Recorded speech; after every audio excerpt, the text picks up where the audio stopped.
Estamos começando mais um planejamento de trabalho. Nesse sábado temos Série A italiana como o principal destaque. Também temos um jogo do Porto na Primeira Liga de Portugal, mas a disputa pela liderança no campeonato italiano tem sido bem atrativo nessas últimas semanas. Nesse sábado nós temos Lazio e Atalanta, o líder do campeonato Atalanta, fora de casa contra um bom adversário. A goleada sofrida para a Inter de Milão deu uma sacudida na Lazio, mas ainda assim é uma equipe que conseguiu bater o Napoli 2 vezes, eliminou o Napoli da Copa Itália, então é sempre bom ficar de olho na Lazio porque ela pode sim se aproximar mais aqui dos líderes. E também temos a Inter de Milão visitando o Cagliari, é favorito, e se vencer, encosta nos 40 pontos da Atalanta, joga antes, né? Então bota pressão na Atalanta, e o time da Inter de Milão tem um jogo a menos, né? Muito provavelmente esse jogo aqui contra uma equipe até mais forte do que o Cagliari, mas precisa somar pontos nesses jogos, entre aspas, mais acessíveis. Meu nome é Theo Borges, esse é mais um Bom Dia Mercado, nosso planejamento diário sobre apostas e trade aqui no YouTube, e eu espero conseguir te ajudar a fazer o melhor planejamento possível para esse sábado, dia 28 de dezembro.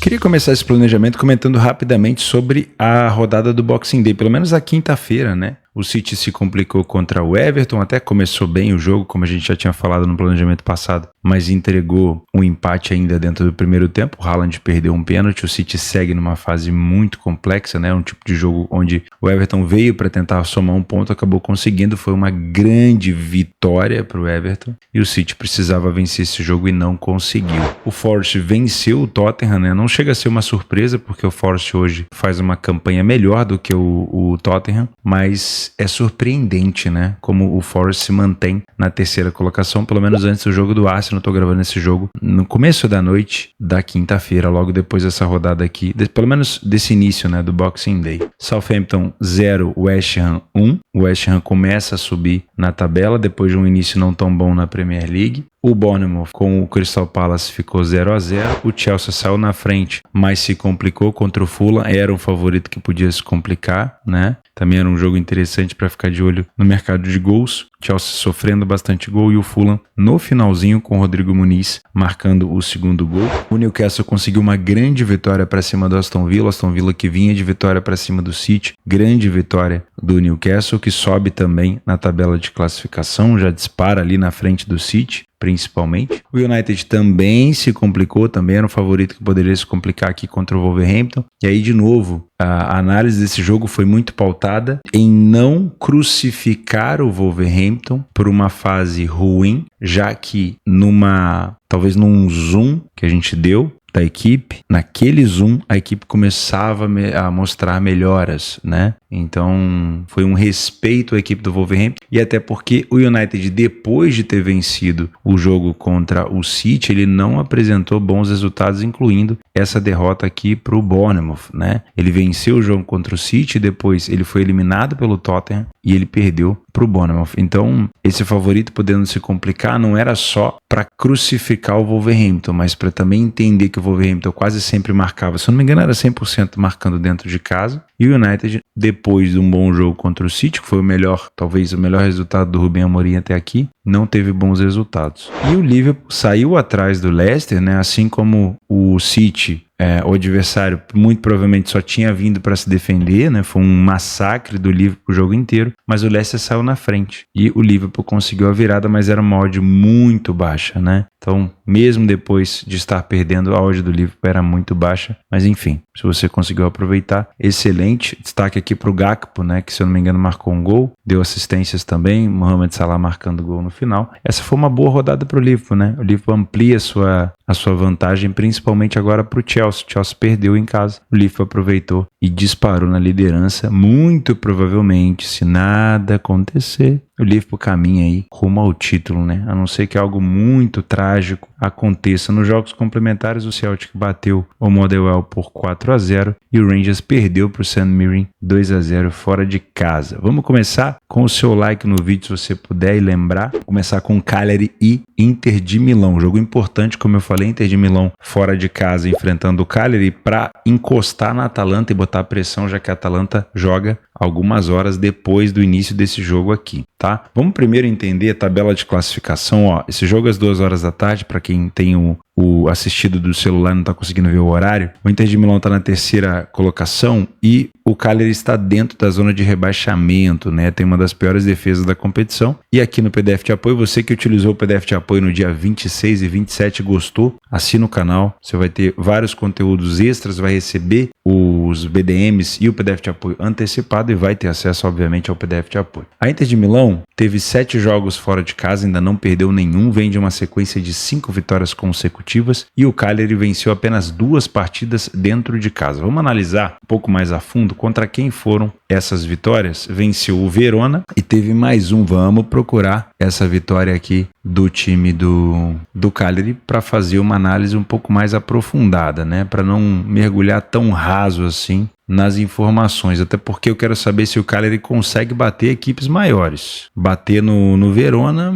nada contra o Verona, respeito, mas aí não dá para também ficar levando em consideração o tempo todo. Ó, a vitória foi contra o Torino. Torino, naquele momento, era um bom adversário. O Torino deu uma caída, né? Mas foi uma boa vitória, tá? Então nós temos essas 2 vitórias aqui da equipe do Cagliari sendo contra uma equipe mais acessível, uma equipe teoricamente poderia complicar, por exemplo, a vida da Inter de Milão. Mas de maneira geral, apenas 6, 7, 8 pontos conquistados dentro de casa em 9 partidas. É pouco, né? É pouco. Nos últimos confrontos entre eles, a Inter de Milão, quando visitou o Cagliari, venceu em 2023 por 2-0, em 2022 por 3-1, em 2020 por 3-1 e em 2019 por 2-1. Então não tivemos aqui vitória do Cagliari. Tivemos aqui em 2019 também. Aí era a temporada 18-19, final da temporada 18-19. O Cagliari venceu a Inter. De lá pra cá, nada. No que eu tenho de informação aqui, ó, a Inter não perde pro Cagliari nos últimos 9 jogos. O Cagliari sofreu gol para a Inter consecutivamente nos últimos 20 jogos e a Inter abriu o placar, para quem gosta do back favorito, nos últimos 5 jogos consecutivos e venceu 4 dos últimos 5 primeiros tempos, ok? Outra coisa, iniciativa, o Cagliari tem até um bom número, mas a Inter de Milão tem quase o dobro. A Inter não falhou em marcar em nenhum jogo em casa, aliás, desculpa, fora de casa, mas fica bastante jogo sem sofrer, então tem uma defesa que passa muita confiança. Olha só, a média de 3 gols marcados por partida, fora de casa, e menos de um gol sofrido por jogo. Então temos aqui um bom ataque contra uma defesa frágil. Provavelmente a Inter deve marcar nessa partida aqui, talvez até mais do que um gol, tá? Tem uma média boa de gols marcados fora. Primeiro tempo, destaque positivo para a Inter de Milão, com poucos gols sofridos, poderia ter um pouco mais de vitória, mas não tem nenhuma derrota. Segundo tempo, sólido, né? Então você veja aqui, ó, não tem uma quantidade tão grande de vitórias, mas é sólido, tem poucas derrotas, aliás, nenhuma, né? E poucos gols sofridos com bastante gol marcado. A Inter de Milão, em 71% dos jogos, teve o over 2,5, então é um jogo que se a Inter estiver na frente, a gente pode esperar o mercado de gols, porque o Cagliari vai vir para cima. A Inter de Milão marca com muita frequência. Nos primeiros minutos de jogo não, mas ali logo depois do minuto 16 para frente, até mesmo no minuto 60, ela marca bastante, 67%, e volta a marcar nos minutos finais. Para quem acompanhou o jogo da Inter em casa, o último jogo agora que teve, se não me falha a memória, foi contra o...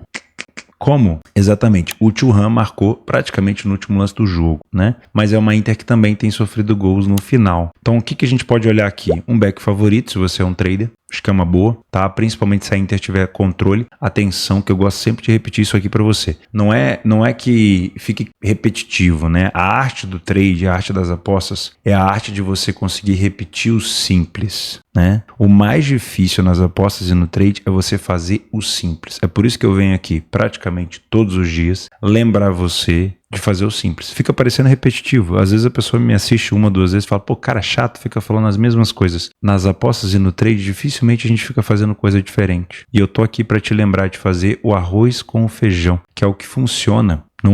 Eu não venho aqui para te mostrar pirotecnia, para inventar um método novo a cada dia, para dar apelido para método toda hora. Eu venho aqui para te lembrar de fazer o simples, tá? Até porque esse planejamento, ele é para mim também, para que eu me lembre de fazer o simples. Porque vira e mexe, dá uma merda na cabeça da gente, vem pensamentos intrusos, malucos na nossa cabeça. Pô, acho que eu vou testar uma metodologia nova. Não é pra fazer, vou perder dinheiro. Hoje quer saber? Vou dar back na zebra, vou postar em cavalo de novo, né? Porque eu já passei vários anos postando em cavalo, não foi muito bom. Então eu tô aqui pra te ajudar a fazer o simples. Então, presta atenção no que eu vou te falar. O jeito de jogar da Inter não é uma superioridade padrão Liverpool. O City de umas semanas, meses para trás, não é aquele arroz com feijão de superioridade. A superioridade da Inter é diferente. Ela vai chamar o adversário para cima? Vai. Ela vai tirar o adversário um pouco daquela compactação na pequena área. Ela vai tirar esse adversário um pouco para trás para poder jogar um pouco nas costas do adversário. Essa é a forma da Inter de Milão jogar, ok? Eu gosto de repetir isso e eu sei que fica parecendo um pouco repetitivo, porque a gente às vezes vai olhar uma Inter de Milão um pouco mais recuada, com linhas mais próximas do meio campo. Não quer dizer que a Inter de Milão não vai massacrar o adversário. Ela vai massacrar do seu jeito. Olha só, presta atenção aqui, ó.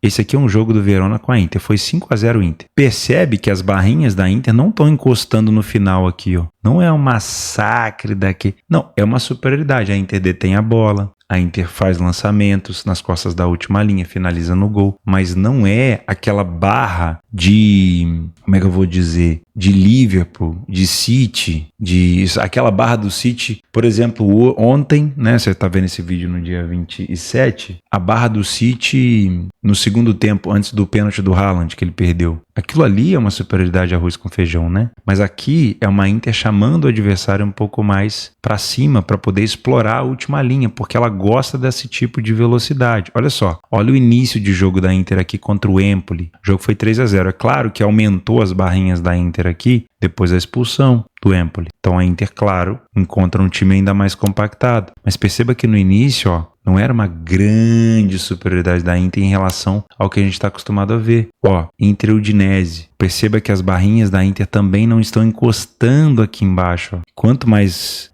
larga, né, talvez mais esticada é essa barrinha, mais presença no campo ofensivo, mais finalização, mais próximo do gol a Inter tá. Então não é uma equipe que vai ficar rondando a pequena área do adversário. Ela vai tentar tirar o adversário de dentro dessa pequena área. Se você procurar aqui jogos da Inter contra o Genoa, por exemplo, ó, você vai perceber a mesma coisa. Tá vendo? Não são barras tão esticadas, tá? Por isso que eu gosto sempre de lembrar. Sabe quem joga muito assim? O Real Madrid. Então o seu back favorito aqui, quando eu marco esse back favorito, é em cima de uma metodologia que se adapta ao estilo de jogo da Inter. E o mercado sabe se comportar. Então ele vai entender que mesmo a Inter um pouco mais para trás no campo, é uma superioridade. É o jeito da Inter de Milão jogar. Fechou? Então você já repetiu isso outras vezes. E vou repetir na próxima vez, tá? Vou repetir na próxima vez. Porque eu quero que você se lembre de que trading em apostas é fazer o simples. Não é fácil ganhar dinheiro. Mas o difícil aqui é você fazer o simples, tá? É você fazer o simples. Ganhar dinheiro é consequência de um bom trabalho. E um bom trabalho está diretamente ligado a fazer o que se sabe fazer. Não ficar inventando moda. Agora, que pensamentos intrusos vão passar pela nossa cabeça? Vão, tá? Eu sei porque eu tô aqui há 13 anos e passa mesmo. Mas a gente tem que saber lidar com isso, tá? Theo, Cagliari na frente. Dá pra pensar numa virada da Inter? Se você tem metodologia, dá. Mas aí eu não trabalharia com tanto afinco o mercado de gols. A Inter na frente, sim. Principalmente o overlimite no final, onde a Inter de Milão acaba acelerando bastante. Fechou? Destaques da Inter de Milão. Marcos Thuram essa temporada está voando. 12 gols marcados e 13 assistências. Muito mais gols do que o Lautaro Martinez, que é o vice-artilheiro, tá? Então, se você trabalha esse tipo de mercado, Thuram para finalizar, para poder marcar gol, pode ser interessante, ok?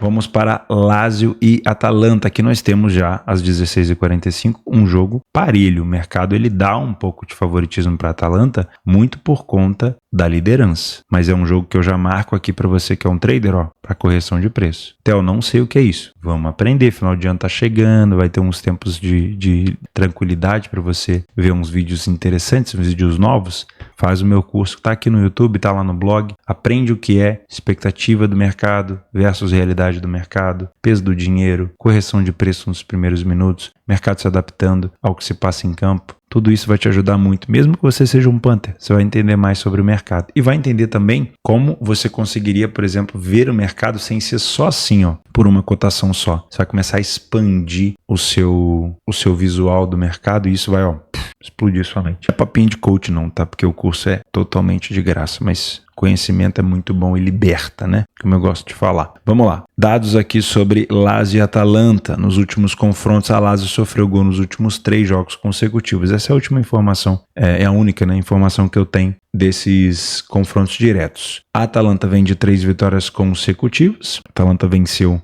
o Cagliari fora, o Cesena na Copa Itália por 6-1 e o Empoli dentro de casa. Antes disso, foi interrompida uma boa sequência do Atalanta numa derrota para o Real Madrid, mas quase foi empate, tá? Para quem me acompanha no Instagram viu. E era uma sequência muito grande de vitórias do Atalanta, então a Atalanta segue muito, muito firme. Só perdeu aqui para o maior campeão europeu, né? Só isso. A Lazio vem de 3 jogos sofrendo gol consecutivamente, é isso? Eu acho que é, hein? A Lazio sofreu pro Lecce, sofreu um cacete da Inter de Milão e também sofreu pro Ajax na Europa League. Não tinha sofrido do Napoli. Na Série A tinha sofrido só na Copa Itália. É um time que sofre com alguma frequência. Vamos dar uma olhada no PDF de apoio. A Lazio perdeu o último jogo dentro de casa, foi justamente esse cacete para a equipe da Inter, mas vinha numa sequência muito grande de vitórias, né? 5 vitórias consecutivas. A Atalanta vem de 4 vitórias fora de casa, saiu mais na frente do placar. Ambas as equipes falham um pouco em marcar, porém a defesa da Atalanta é um pouco mais sólida, mesma quantidade de gols marcados, tá? Em relação ao aproveitamento de finalizações, a Lazio é mais traiçoeira, então a Atalanta com a bola, eu sei que a Atalanta gosta de jogar roubando bola no campo do adversário, mas a Atalanta com a bola, a Lazio não está, digamos assim, adormecida, tá? Ela pode estar simplesmente esperando. O primeiro tempo da Atalanta me parece levemente superior, muito por conta da defesa, e no segundo tempo a Lazio melhora ao ponto até de se tornar melhor, tá? Melhor do que a Atalanta, com mais vitórias, menos derrotas e mais gols marcados, mas é quase parelho, tá? Por isso continua aqui na ideia de um jogo parelho. Dá para pensar num cenário de ambas marcam? Dá. As duas equipes falham um pouco em marcar. A Lazio tem marcado com frequência em casa. A Atalanta sofre poucos gols, mas a Lazio merece esse crédito, né? Em relação a over, olha só, 100% dos jogos da Lazio em casa com um over 2,5 e 56% dos jogos da Atalanta com over 2,5. Eu fecharia num cenário de over 1,5 com odd alta ou 2,5 se sair um gol cedo no primeiro tempo.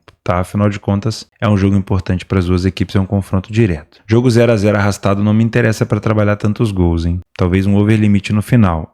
A Lazio cresce muito nos últimos minutos, a Atalanta também cresce nos últimos minutos do primeiro tempo e do segundo. E a Atalanta, curiosamente, sofre com muita frequência na volta do intervalo e a Lazio sofre com muita frequência nos primeiros minutos de jogo, tá? Atenção isso daqui. Fechou? Não te aconselho se abraçar em nenhum dos dois favoritos por falta de critério, né? A gente não tem embasamento aqui para falar, Atalanta aí só tá. A Lazio é um bom mandante também, tá bom? Para finalizar no Campeonato Português, uma cotação esmagada do Porto contra o Boa Vista. Não é de menos, não é para menos. O Porto na terceira colocação, com 1 ponto a menos apenas do que o Benfica, brigando pela liderança. Em caso de vitória, chega na pontuação do Benfica aqui, tem que ver se o Benfica jogou antes ou joga depois, mas é muito importante essa vitória. E joga contra o Boa Vista, que está beirando aqui playoff de rebaixamento, né? A relegation. Então, é uma situação complexa aqui do Boa Vista, que só tem 2 vitórias. E essas 2 vitórias foram fora de casa. O Porto saiu na frente em 100% dos jogos no Dragão, ganhou 100% dos jogos também no Dragão, não falhou em marcar, claro, em nenhum jogo, e 75% dos jogos ele não sofre gol. Praticamente aqui, um time 100% confiável, né? Praticamente isso. Um time que marca primeiro, que ganha jogos, que sofre pouco gol, é bom demais. O que estraga? A odd esmagada, né? É isso aí que estraga. Um time desse com uma odd 2, era tudo que a gente queria, né? Mas nem sempre a gente vai encontrar, principalmente com esse nível de adversário. O Porto, muito bom no primeiro tempo, venceu quase 65% dos primeiros tempos, não perdeu nenhum, não sofreu gol e marcou 7. E também é superior e muito superior no segundo tempo. Aqui a gente pode traçar um back favorito no Porto, né? Muito provavelmente a gente vai ver isso daqui, ó. Vamos buscar aqui essa informação que eu quero fazer até uma comparação com o que eu falei aqui da Inter de Milão. Vou pegar esse jogo do Porto com o Boa Vista e vou abrir os outros jogos do Porto em casa com esse tipo de cotação para a gente fazer uma comparação. Deixa eu pegar o Porto aqui contra o... Vamos ver uma odd baixa. O Casa Pia, 1,18. Porto dominante. Não marcou no primeiro tempo, foi marcar no segundo. Estrela da Amadora. Olha só, Porto dominante, fazendo gol logo no início. O que mais? Vamos pegar mais um aqui, lá atrás.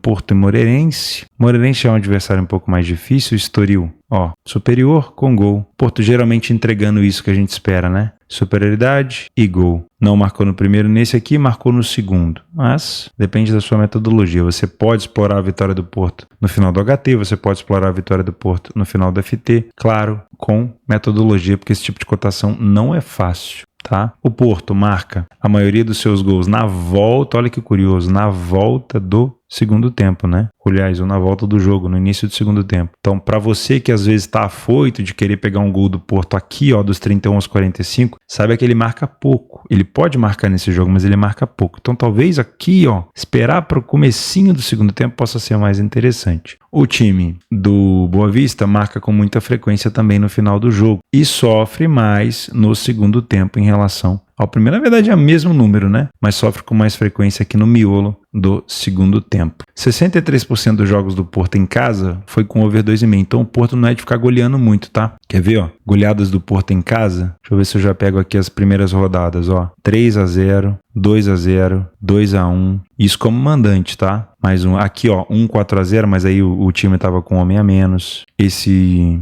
5-0 foi fora de casa. 2-0 no Moreirense. Aqui 4-0 no Estoril. Então mais uma goleada. Essa normal, sem expulsão. 2-0 no Casa Pia, 2-0 no Estrela da Amadora. Então, cuidado no handicap muito esticado, se você for trabalhar um handicap asiático, porque o Porto não é de ficar goleando tanto. Mas se ele marcar cedo e o Boa Vista não se contentar e vir para cima, a gente pode ter sim um jogo para goleadas. Olha só, o Boa Vista sofreu 1,25 gol por jogo fora. Não é uma equipe que sofre tanto. Lembrando que ele vai vir aqui para o Dragão para tentar somar um ponto. E o máximo que ele conseguir segurar esse empate, essa defesa fechada, ele vai fazer. Fechou? Jogos complementares, Parma e Monza, tá? Acho que é um bom jogo aqui para correção de preço. Você que está aprendendo sobre trade. E Empoli e Genoa também, né? Jogos típicos da Itália para você aprender mais sobre correção de preço. Meus amigos, eu vou ficando por aqui. Muito obrigado pela sua companhia. Não esquece do like no vídeo. Também não esqueça que apostas são para mais de 18 anos. Faça com responsabilidade. Obrigado novamente pela companhia. Um grande abraço e até amanhã.